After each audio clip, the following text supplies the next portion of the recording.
회의를 속개하겠습니다. 먼저 정청래 당대표의 모두 발언이 있겠습니다. 이재명 정부의 출범으로 국가가 정상화되기 시작했습니다. 이재명 정부 출범 6개월을 국민과 함께 축하합니다. 윤석열의 내란 사태로 송두리째 무너진 헌정 질서와 민주주의를 바로 세우고 국가 정상화의 한 길로 쉼없이 달려온 6개월입니다. 국민의 평범한 일상을 빠르게 회복하고 혼돈에 빠진 국정 전반을 일대 쇄신했던 6개월입니다. 무너져 내린 민생 경제의 숨통을 틔우고 성공적인 한미 관세 협상 등을 통해 우리 기업의 수출의 날개를 달아준 6개월입니다. 외교 무대에서도 대한민국이 정상적인 민주주의 국가임을 당당하게 선언하고 경주 에이펙 정상회의도 성공적으로 치러낸 외교 만점의 6개월입니다. 이재명 정부 6개월의 모든 성과는 숫자로 증명됩니다. 올해 3분기 경제 성장률이 1.3%로 무려 15분기 만에 최고 기록을 달성했습니다. 이재명 대통령 취임 이전에는 2,500대였던 우리 코스피도 4,000대를 오르내리며 내년에는 코스피가 5,000을 넘어 6,000도 달성할 수 있을 것이란 전망까지 나오고 있습니다. 수출 역시 사상 최초로 연간 수출 7천억 불을 돌파할 수 있을 것으로 기대되고 있습니다. 뿐만 아니라 대한민국을 AI 3대 강국으로 도약시키기 위한 만반의 준비도 착실히 갖췄습니다. 내년도 정부 예산안에는 역대 최대의 R&D 예산이 편성되었고 엔비디아로부터 GPU 26만 장 공급 협약도 이끌어내는 쾌거를 거두었습니다. 수많은 성과 중 으뜸은 외교 분야였습니다. 취임 직후 개최된 G7을 필두로 UN 총회, 경주 에이펙 정상회의, 아세안 정상회의, G20 정상회의 등 다자 외교의 일정들을 성공적으로 소화해냈습니다. 미국과의 관세 협상은 그야말로 베스트 오브 베스트였습니다. 우리의 주력 수출 상품인 자동차 관세는 15%로 낮추고 농축수산 분야에 대한 추가 개방은 막아냈으며 핵추진 잠수함 건조 승인까지 이끌어내는 최고의 협상 최대의 성과를 거두었습니다. 더불어민주당의 지난 6개월 동안 이재명 정부의 성공을 위해 최선을 다해 온 시간들이었다고 자부합니다. 국민의 명령인 3대 특검과 3대 개혁의 완수를 향해 쉼없이 달려왔습니다. 상법, 농업사법 등 민생경제 법안들을 통과시켜 이재명 정부의 민생회복 경제성장 노력에 적극 동참했습니다. 이재명 정부의 첫 예산안인 내년도 정부 예산안도 5년 만에 법정 시한을 지켜 국회 본회의에서 처리했습니다. 에이펙 성과 확산과 한미 관세 협상의 후속 지원을 위한 대미투자 특별법도 신속히 발의했습니다. 더불어민주당은 흔들림 없는 당정대 원팀, 원보이스로 변함없이 이재명 정부를 든든하게 뒷받침하겠습니다. 자랑스러운 이재명 정부와 함께 민생 회복과 경제 성장, 민주주의 발전과 한반도 평화를 위해 앞으로도 전력 투구하겠습니다. 12월 임시국회에서는 사법개혁안과 내란 전담재판부 설치법이 집중 논의될 것입니다. 그리고 3대 특검이 모두 종료되는 즉시 2차 추가 종합특검을 추진하여 확실하게 내란을 청산하겠습니다. 12월 임시국회는 민생개혁 입법의 분수령이 될 것입니다. 특히 사법개혁안은 국민적 신뢰를 잃은 사법부를 정상화하고 다시금 국민을 위한 사법부로 거듭날 방안을 찾기 위해 우리 당의 많은 의원님들께서 오랜 시간 심혈을 기울여 준비한 내용들입니다. 여러 차례 토론회와 공청회를 통해 국민 의견을 폭넓게 수렴했고 앞으로도 필요한 토론은 하겠습니다. 내란 전담 재판부 설치법은 내란 의환수계 윤석열을 엄중히 단죄하고 내란 잔재를 철저히 청산하기 위한 법입니다. 사안의 중대성을 반영하듯 많은 분들께서 높은 관심과 다양한 의견을 보내주고 계십니다. 법적으로 위헌이 아니더라도 1심 재판을 지연시키려는 정략에 맞서 위헌 시비마저 최소화하겠습니다. 의총을 통해 의견을 수렴하고 수정할 것은 수정하겠습니다. 국민적 공감대를 더 넓히고 위헌 소지를 최소화하기 위해 필요한 부분은 보완하고 수정할 부분은 과감히 수정해 나갈 것입니다. 아울러 더불어민주당은 3대 특검이 모두 종료되는 12월 28일을 기점으로 즉시 2차 추가 종합특검을 추진하여 내란의 잔재를 끝까지 파헤치고 모든 책임을 낱낱이 단죄할 것입니다. 내란의 티끌마저 법정에 세우겠습니다. 내란 청산의 발걸음은 단 한 발짝도 물러설 수 없고 단 한순간도 늦춰질 수 없습니다. 더불어민주당은 확실한 내란 청산과 사법개혁으로 대한민국 민주주의와 사법정의를 바로 세우는 그날까지 전진 또 전진하겠습니다. 중앙위원 총 596명 중 373명이 참여한 이번 투표에서 공천 룰 개정이 담긴 개정안은 찬성 297명, 찬성률 80%, 1인 1표제가 담긴 개정안은 찬성 271명, 찬성률 73%였지만 부결되었습니다. 깜빡 잊고 투표를 못해 죄송하다. 투표 종료 시간이 3시인 줄 몰랐다는 뒷얘기를 듣고 만감이 교차했습니다. 80%, 73%의 찬성률로 보면 통과되었겠지만 투표 참여 저조로 무산됐습니다. 중앙위의 결정을 존중합니다. 당원 여러분께 다시 한번 사과드립니다. 지방선거 공천에 관한 당원 개정안은 수정안을 발의해 신속하게 재부의해서 처리하겠습니다. 기존 광역기초비례 후보자 선출 시 100% 권리당원 경선을 기초비례의 경우 상무위원 50%, 권리당원 50%로 수정하기로 방금 전 최고위에서 의결했습니다. 당무위와 중앙위를 거쳐 지방선거에 차질이 없도록 최선을 다하겠습니다. 당무위와 중앙위원 여러분들의 적극적인 참여와 협조를 기대합니다. 당원 주권 정당의 오랜 꿈이었던 1인 1표제는 이번에는 재부의하지 않기로 했습니다. 그러나 꿈조차 포기할 수는 없습니다.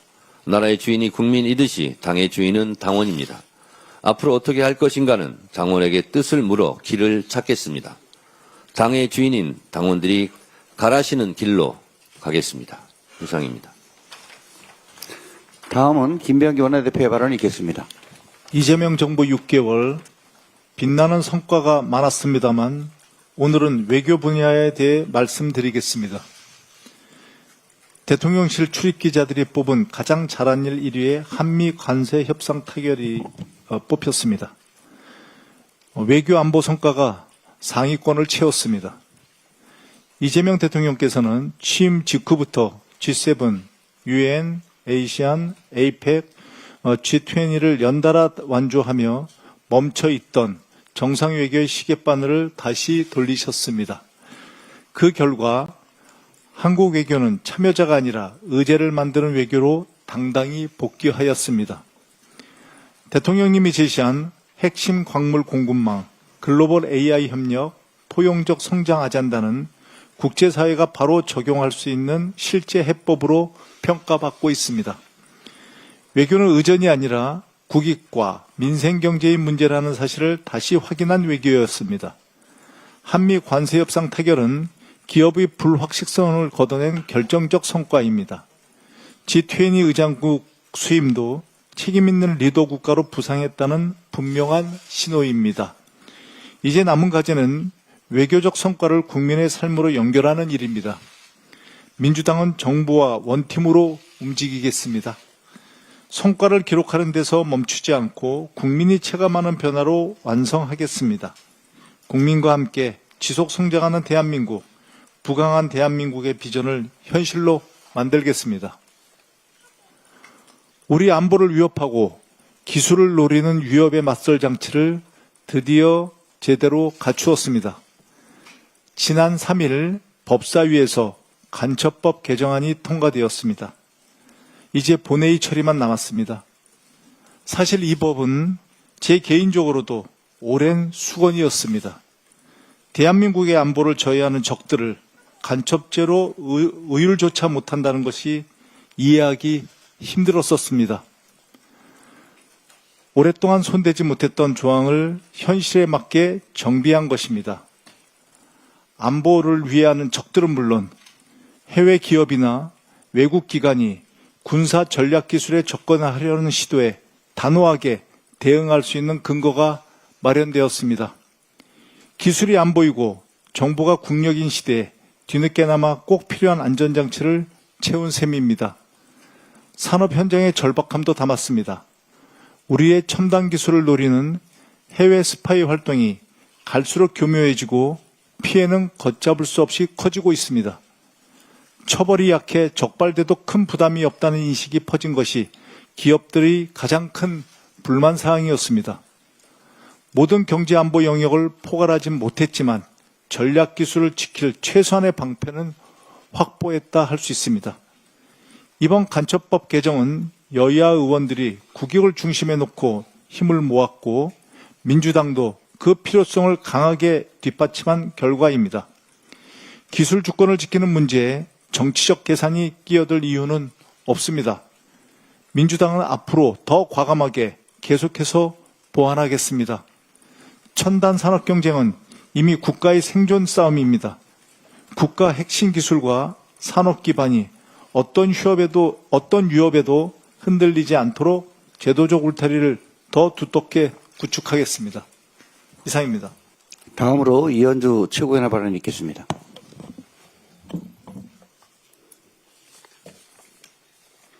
네, 어제 대통령실에서 이재명 정부 출범 6개월 성과보고 간담회가 있었습니다. 이재명 정부 출범 6개월을 돌아보면 12.3 비상계엄으로 크게 흔들리고 무너진 민생과 경제의 기초를 빠르게 안정시키고 대한민국 경제 외교를 동시에 정상 궤도에 복귀시키는 매우 의미 있는 시간이었습니다.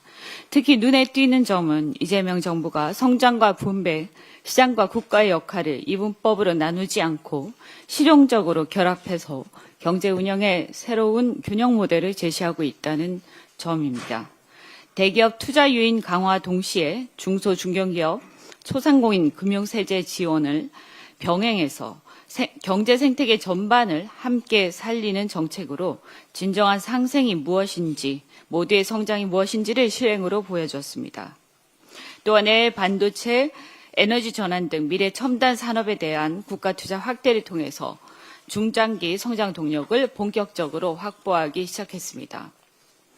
에이펙의 성공적인 개최, 한미 관세 협상 타결과 함께 한미 관계를 과거의 안보 중심 동맹에서 포괄적 전략 동맹으로 더욱 굳건히 하고 한일 협력을 강화했으며 한중 관계를 복원했습니다.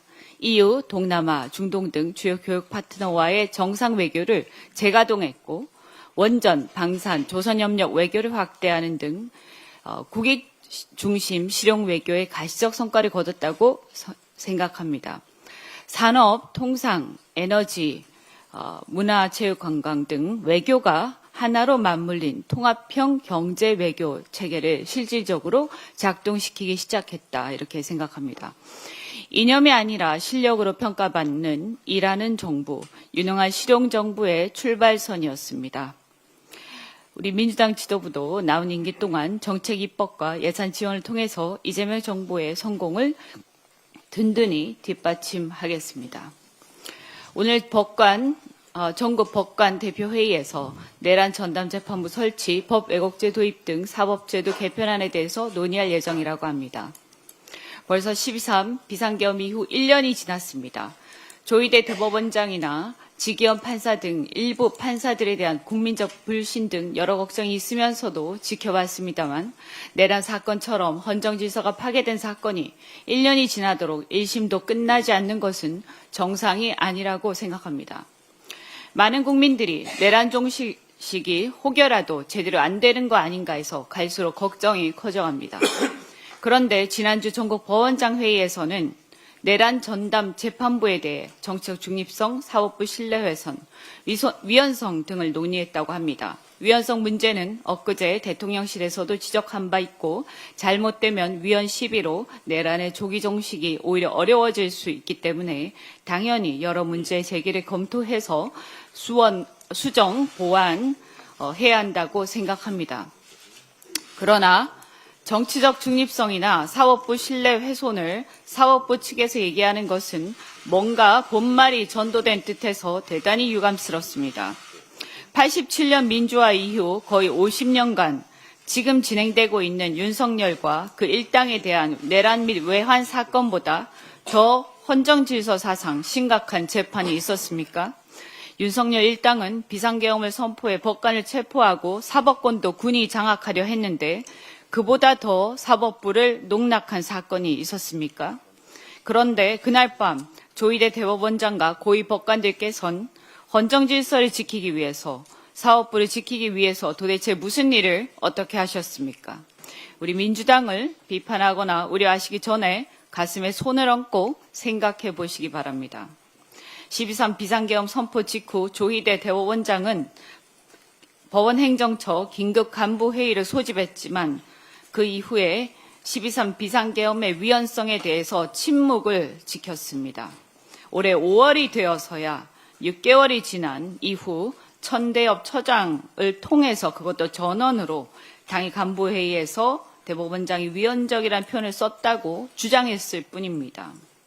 대법원장이 헌법상 계엄 선포 요건인 전시사변 또는 그에 준하는 사태를 모를 리 없고 그런 사태가 12.3 밤에 대한민국에서는 없었다는 것을 어린아이도 다 아는 일인데 그조차도 판단하지 않는 건지 못하는 건지 침묵을 지켰던 사법부를 누가 신뢰하겠습니까? 더구나 그렇다면 당일 밤에 간부회의에서 조희대 대법원장은 무엇을 상의한 것입니까? 적어도 소극적으로라도 계엄에 협력하는 방안을 상의했다고 의심되지 않겠습니까? 이러니 국민들이 볼 때 조희대 대법원장 하에서 재판의 중립성이나 사법부 신뢰는 이미 무너진 것입니다. 따라서 조희대 대법원장은 헌법 앞에 양심이 있다면 진작에 물러났어야 합니다. 그런데 그런 대법원장 지휘하에 사법부가 내란을 재판하고 내란 혐의자들이 영장을 심사하고 있습니다. 이것은 말이 안 되는 일이라고 생각합니다. 더구나 그 당시 내란 수계 윤석열 석방 결정을 했던 지기현 판사가 내란 사건 담당 법관으로 있고 조희대 대법원장은 이를 그대로 방치하고 있습니다. 벌써 1년이 지났습니다. 그러니 오늘 법관회의에서는 내란 전담 재판부와 법 왜곡죄 등을 논하기 이전에 우선 이렇게 내란에 대한 협조 의심을 살 수밖에 없는 언행을 해오면서 사법부 신뢰를 무너뜨린 조희대 대법원장과 지기현 판사 등이 물러나는 것을 건의하는 것이 순리라고 봅니다. 존경하는 대한민국의 법관들께서는 그 점을 깊이 고민해 주시기 바랍니다. 우리 민주당은 지난 12.3 밤 목숨을 걸고 계엄 해제 결의를 하기 위해 국회를 달려왔습니다. 우리가 지키고자 한 것은 헌정 질서, 당연히 사법부의 독립이 포함되어 있습니다. 우리는 대한민국 역사의 발전 과정에서 사법부가 지켜온 대한민국의 헌정사를 기억하고 감사하고 있습니다. 그러나 내란 재판부, 내란 전담 재판부 설치를 통해서 이 재판이 지연되어 국가적 혼란을 초래하지 않도록 집중적으로 재판이 심리되고 조속히 결론을 도출할 필요가 있다라는 것을 이해를 해주시고 법관들께서는 근본적인 헌정 질서를 어떻게 지킬 것인가 고민해 주시기 바랍니다. 이상입니다. 다음은 황명선 최고위원의 발언이 있겠습니다. 네, 지난주 중앙위에서 당원 개정안에 부결된 것에 대해서 당 지도부 일원으로서 책임을 통감하며 당원 여러분께 깊이 사과드립니다. 중앙위 의결 요건을 제적 과반으로 높게 규정한 것은 그만큼 당내 충분한 논의와 합의가 중요하고 충분한 수기를 거쳐야 당내 민주주의가 정당성을 가질 수 있기 때문입니다. 이번 결과는 그 논의가 아직 완성되지 않았음을 보여주는 신호이기에 중앙위의 판단을 존중하고 더 깊이 토론하고 합의하는 노력을 계속해 나갈 필요가 있습니다. 특히 영남, 강원, 전략 지역의 대표성 보완과 민주적 절차에 대한 디테일한 후속적인 정비도 필요합니다. 당원 주권 정당은 토론과 합의를 기반으로 합니다. 충분히 논의되고 모두가 수용할 수 있을 때 이른 1표제는 분열이 아니라 통합과 승리를 위한 제도가 될 것입니다. 저 역시 이번 과정을 깊이 성찰하면서 다양한 우리 지역과 세대, 현장의 목소리를 더 치열하게 경청하고 이른 1표제가 당의 통합과 승리를 위한 당원 주권 확대로 정당으로 자리 잡을 수 있도록 책임 있게 역할을 다하겠습니다. 우리 민주당은 이번 임시회에서 내란전담 재판부 설치법, 법 왜곡죄법, 사법개혁안 등을 처리할 것입니다. 조희대 사법부의 내란 세력 감싸기를 차단하고 신속하고 엄정한 내란 재판이 이루어지도록 하는 내란전담 재판부 설치법을 추진하겠습니다. 윤석열을 풀어주기 위해 날짜를 시간 단위로 쪼개며 사실관계를 왜곡하고 정적 제거를 위해 조작 기소를 남발하는 법비들이 망동을 막기 위한 법 왜곡죄법을 반드시 처리하겠습니다. 제왕처럼 군림하는 대법원장의 권한을 견제하고 사법부의 독립성과 책임성을 함께 강화하는 사법개혁안도 처리할 계획입니다. 국민을 피곤하게 만드는 유령 필리버스터는 막되 합법적인 필리버스터의 권한을 온전히 보장하는 필리버스터 제도로법도 처리하겠습니다. 우리 민주당은 개혁법안의 처리 전 과정에서 민심을 최우선 가치로 삼고 야당의 건강한 의견도 충분히 수렴할 것을 약속드립니다. 정책 의총을 통해 충분한 수기를 거치고 국회 안팎의 의견 수렴을 통해 보완할 것은 보완하도록 하겠습니다. 내란 세력의 단 한 채의 빌미도 허용하지 않도록 치밀하게 준비해 개혁 입법을 완수하겠습니다. 이상입니다. 다음으로 서삼석 최고위원님의 발언이 있겠습니다. 지난 10월 13일 회의에서 농어촌 주민이 마땅히 제공받아야 할 자동차 보험 긴급 출동 서비스 개선을 촉구한 바 있습니다. 아직도 미완입니다. 거듭 해결을 촉구합니다. 이어서 농어촌 지역의 열악한 금융 서비스 접근성 문제를 말씀드리겠습니다. 저희 당 의원님께서 현금 인출 및 이체를 위해 사용하는 은행 ATM 이용이 농어촌 주민에게 더 크게 제한되고 있다라고 문제를 제기해 주셨습니다. 실제로 지난 3년간 ATM 수는 4,399개가 감소되었으나 전체 ATM의 44%가 국토 면적 11%인 수도권에 몰려 있으며 농어촌 기초단체인 82개 군의 읍면 주민 가운데 1km 이내 ATM을 활용할 수 없는 비율은 평균 44%로 나타나고 있습니다. 금융결제원의 자료를 인용한 것입니다. 이용 불가 주민 비율은 매년 증가 추세에 있습니다. 이 중 전남 신안군이 76.2%에 이르는 반면 광역시 기초단체인 기장군은 2.6%에 불과하여 같은 군 단위에서도 지역 간 격차가 무려 30배가량 차이가 나고 있음을 보여주고 있습니다. 또한 82개 군 중 84%인 69개는 인구 감소 지역으로 1제곱킬로미터당 ATM 기계 설치 수는 24년 0.15대로 매년 줄어드는 실정입니다. 가장 많이 설치된 지역이 90.4대인 것에 비해 턱없이 적은 수준으로 농어촌 주민 금융 서비스 접근성 불편은 더욱 심화되고 있습니다. 농촌경제연구원이 발표한 자료에 따르면 농촌 금융 서비스 등 생활 서비스 만족도는 10점 만점에 5.8점으로 도시 대비 현저히 낮게 나타나고 있습니다. 고령은 농어촌 주민은 단순 현금 서비스를 위해서도 장거리 이동을 감수해야 하는 불편을 여전히 겪고 있습니다. 농업인의 삶의 질 법에 따라 정부는 농어촌의 기초 생활 여건의 개선 사항을 포함한 기본 시행 계획을 수립 실시하도록 규정하고 있지만 금융 서비스에 관한 사항은 전무합니다. 사소하게 여길지 모르지만 현장에서는 큰일입니다. 농식품부와 금융위원회는 이 법의 제정 목적에 따라 금융 서비스 개선을 위한 획기적인 개선 방안을 조속히 마련해 주실 것을 요청드립니다. 이상입니다. 다음으로 박지원 최고위원의 발언이 있겠습니다.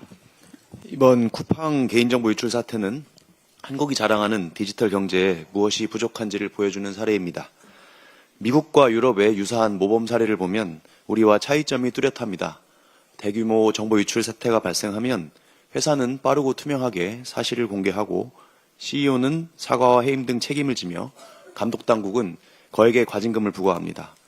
피해자들은 집단소송을 통해서 실질적으로 보상을 받고 오랜 시간이 걸리는 법원 판결과는 별도로 피해 지원 서비스를 받게 됩니다.